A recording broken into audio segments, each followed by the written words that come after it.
Hello, nerds! It's time for Animaniacs, and we're zany to the max. So just sit back and relax, you'll laugh till you collapse. We're Animaniacs. Wait a minute, collapse doesn't rhyme with... Listen, who wrote this? This is terrible. wrote that one with See, he's on a tangent. Okay, 1, 2, 3. Come join the Warner Brothers and the Warner Sister Dot. Yeah, just for fun we run around the Warner movie lots. They lock us in the tower whenever we get caught. But we break loose and then loose, and now you know the plot. We're Animaniacs. Yakko kids and Yakko yaks. Wakko packs away the snacks while the cricket plays the sax. We're Animaniacs. There you go. Hi, this is Marc Morrell from ToonBarn, and we're here at San Diego Comic-Con 2016, and we're talking about Animaniacs Live with Jess Harnell. Hi, I'm one of the Animaniacs. You never would have guessed that, would you? But it's true. He's Wakko. I'm Wakko, yeah. It's crazy. Some things never change. All right, now, out of the three of you, obviously you're the most musical inclined. You had Loud and Clear and Rock Sugar. Look at this guy. Have you heard that stuff? No. Oh, well, you need to. Yeah, because, well, that's it's funny because sometimes life takes you on weird little roads, Mark, you know? And I always thought that my destiny was to be in rock bands. Mm-hmm. And I've done that. And in fact, with Rock Sugar, which started as a joke, if you don't believe me, go on YouTube. It's very cool. Our second gig was in front of like Motley Crue, in front of 20,000 people. So I've gotten to do a lot of big shows. But I always thought that was going to be my destiny. But it kind of took a left turn and voiceover kind of took off. But I love that voiceover is also made up of being musical because it's like the best of both worlds. And I don't have to live on a bus with 4 other guys, which is good. Trust me, it's not fun. So is there any other way that a live performance of Animaniacs is different from a live performance as a band? That's a great question, too. Did you help with these questions? These are good questions. It's different, and yet it's the same. Okay, like the band thing, obviously, there's a lot of loud guitars, and there's a lot of people screaming and going nuts. But there's an energy to it that's really fun and interactive. I mean, I'm always fond of saying on stage with the band, I say, I don't want people to come watch the band have fun. I want people to come have fun with the band. It's the same thing with Animaniacs. What you're going to see at Animaniacs Live is not a thing where you're going to walk in and sit down and see the same show every night. It's going to be the same exact thing. That's not the way it works. There's going to be a lot of off-the-cuff stuff. There's going to be a lot of spontaneous stuff. Oh, absolutely. Things are going to change. We'll have surprise guests from time to time. We're going to tell stories that will probably change because different stories will come up. We just want to create an evening where it's like, instead of coming to watch the Animaniacs, you come and hang out with the Animaniacs, which is way better, right? That's awesome. Totally, man. It's going to be great. And then at the end, I'll give you hair care tips because I know a lot about that. Okay. Yeah. Which of the Animaniacs songs would be best for a pop metal mashup? Wow, listen to this. These are great questions, man. See, this guy did homework. I love it. Right here. Respect. That's good. Thank you. That's a good one. Let's think about that. I think the theme song would lend itself very well because it's got that bouncy quality. We could speed it up. So I'm just trying to think of what we could put it with, but I'll get back to you on that. I think maybe for some reason I think Ozzy Osbourne singing the Animaniacs theme song would be a good thing, but I'd have to do some development. I'll check back in with you at the next Comic-Con. You could get that to happen? Sure, man. I know Ozzy. I'm married to his daughter on this cartoon show called The 7D. She plays my wife, and what's great, check this out.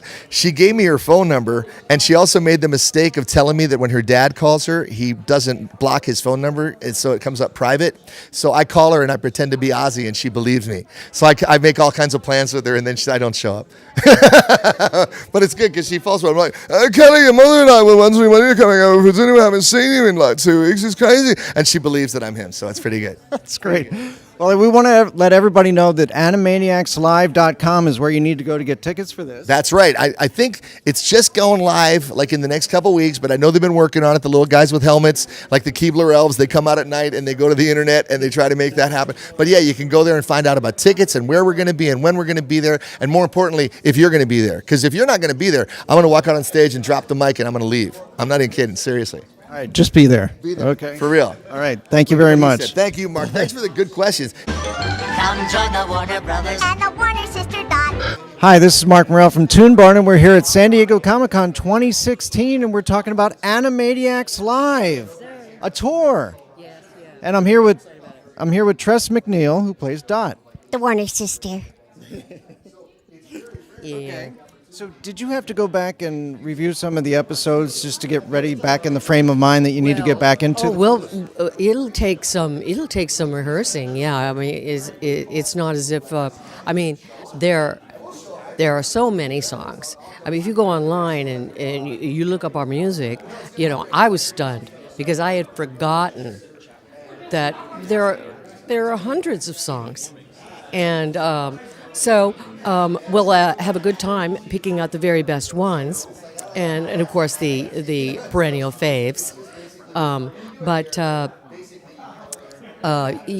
It'll take some rehearsing, and hopefully I'll be able to memorize some of them. But so far, I like to read them. I like to have the music in front of me, and as a voice actress, I'm used to reading. I admire actors who memorize, but my chops are down. So I'm going to get those back up for our tour. Yeah, it's going to be nice. Did you ever think that just releasing Animaniacs on Netflix would bring back the popularity of the show enough for a live tour like this? Well, I don't think that it hurt, but we were, as far as I know, we've continued to tour and promote the show for many years. The Animaniacs interest has remained high for 20 years. We still have a great many rabid fans, and we love them, and we go and we meet them, and so the interest has never waned. Rob is very good with Twitter and social media, and does podcasts, Talkin' Tunes, and so he's kept the Animaniacs alive, and it's really great that now it's on Netflix, and we can watch them. I can watch them. Do you remember any of I'm Cute? Yes, I do. I'm cute. Yes, it's true. I really can't help it, but what can you do when you're cute? It just shows. Okay, I want to give a big shout out to the Voltron fans. This is Queen Morrell right here. I forget how evil I was, Yes. but it must have been something like that. Okay, we want to let everybody know that Animaniacs Live is available on animaniacslive.com, and that's where you'll be able to get your tickets, and maybe it'll come to a town near you. In April, I think is for sure at in La Mirada, so that's right around here. But look us up; it's going to be fun. All right, thank you. We're Animaniacs. Big Pinky and the brain who wants to rule the universe. Hi, this is Marc Morrell from ToonBarn, and we're here at San Diego Comic-Con 2016, and we're talking about Animaniacs Live. As opposed to Animaniacs Dead, which is not what we want to talk about. Hello, Marc. We're here with Rob Paulsen. I'm Yakko. Yes, you are. Yeah. Okay, so which Animaniacs song seems to be a constant earworm for you? Well, that would be, this is for Kim. United States, Canada, Mexico, Panama, Haiti, Jamaica, Peru, Republic, Dominican, Cuba, Caribbean, Grenada, El Salvador, too, Puerto Rico, Colombia, Venezuela, Honduras, Guyana, and still Guatemala, Bolivia, then Argentina, and Ecuador, Chile, Brazil, Costa Rica, Belize, Nicaragua, Bermuda, Bahamas, Tobago, San Juan, Paraguay, Uruguay, Suriname, and French Guiana, Barbados, and Guam. So that one works a lot. Yeah. Very good, very good. Okay, so as hard as you work, and as hard as Tress and Jess work, how did you manage to get all three of you together again for this? Well, it was, first of all, this is a labor of love. Randy and I started doing Animaniacs music around L.A. and other places, Atlanta and Salt Lake and Hawaii. We've done a few gigs, just with Randy and me and a piano, because the songs that Randy has written for Animaniacs are timeless, like Yakko's World that I was just singing. And we got 20 or 25 of them, and the stories about how the songs came about and relating with the audience, and songs that never got produced. And you listen to those songs, you go, how the hell did those songs stay out of the show? So we have an embarrassment of riches. And then we thought, wow, maybe we could get Tress and Jess involved. And then we started saying, we should be doing this like Bugs on Broadway with a big orchestra. So we did it in Denver with the Colorado Symphony, 80 pieces, and it was phenomenal. We had a big screen behind us playing the cartoons in real time, so that when Yakko is dancing around, I'm singing it in real time with the screen. Fantastic. So it took about, it took 6 months of wrangling in a very positive, professional way. But Warner Brothers found out about what we were doing and said, let's see if we can talk about this. And they've officially endorsed us. So now we have a licensing agreement with Warner Brothers. And that's what we're here to promote, because Animaniacs is not in production and hasn't been for 20 years almost. 15 years, I guess. But Do you get to bring a model of the Warner Brothers water tower with you on tour? we probably will eventually. That'd be great. That'd be great. We'll bring a prop. But we have an official licensing deal with Warner Brothers. They're totally behind us. They set up this podcast. They set up these interviews. And so they're really behind us. And, man, I'm telling you, now that Animaniacs is back on Netflix, the level of love for this show is huge. And the same with Pinky and the Brain. They're crazy about it, which is a testament to what Tom Ruegger and Steven Spielberg and their crews did 20-odd years ago. But it started out as a labor of love. It still is. But now it's at a level, and we've rehearsed it, and we've got it down so much that we could do it with the Hollywood Bowl, the New York Philharmonic, London Symphony. Doesn't matter. We've got it down, and we have the music all set.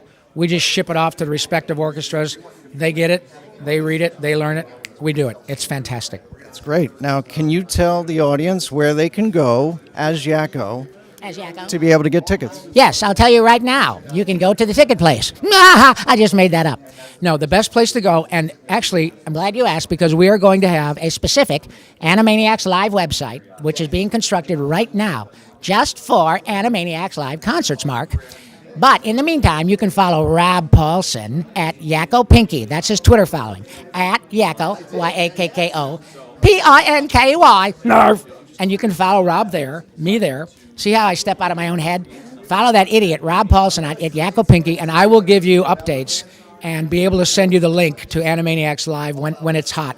It just wasn't ready for Comic-Con. But it's under construction now. We just got our deal with Warner Brothers literally a couple of weeks ago.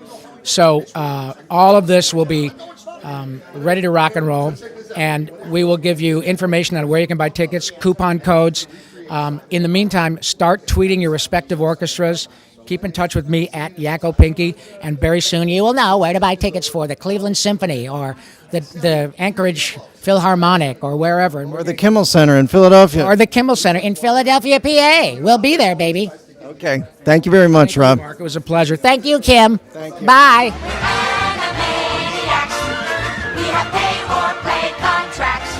I finally get to meet Marc. What an honor.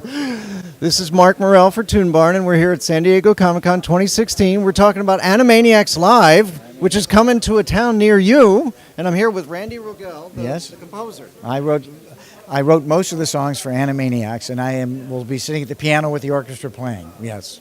So how many total songs are there in the Animaniacs library? I don't even know the answer to that. There is a lot. We have more material than we can do. So how did you choose which ones you were going to do for the tour? What I think probably what will happen is we have a set number. We've done. We started this show and it grew and grew and grew. We did it with the Colorado Symphony with 87 pieces, and the audience went nuts. We went about 2 hours. So that's why Warner Brothers has licensed this now. Steven Spielberg, they've given his permission. So we are now official to go out with symphony orchestras. So would it be a different number of pieces with every orchestra you go with? Yeah, because it depends on. But like when we were in Colorado, there was 87 pieces, which is even bigger than the orchestra, the Warner Brothers orchestra that we performed with, when we did the show actually in the soundstage.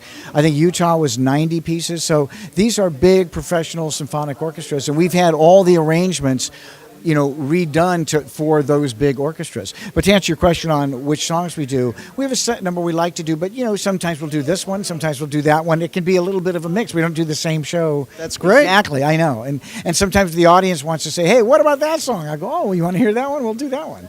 Is there a possibility of a brand new Animaniacs song coming from the live tour? Oh, yes, there is. In fact, one of the fun things that I've been able to do when we do the show, because Animaniacs ran 5-6 years, I'd written a lot of songs. Not all of them got to be produced because we just ran out of time, or maybe it wasn't appropriate for an episode.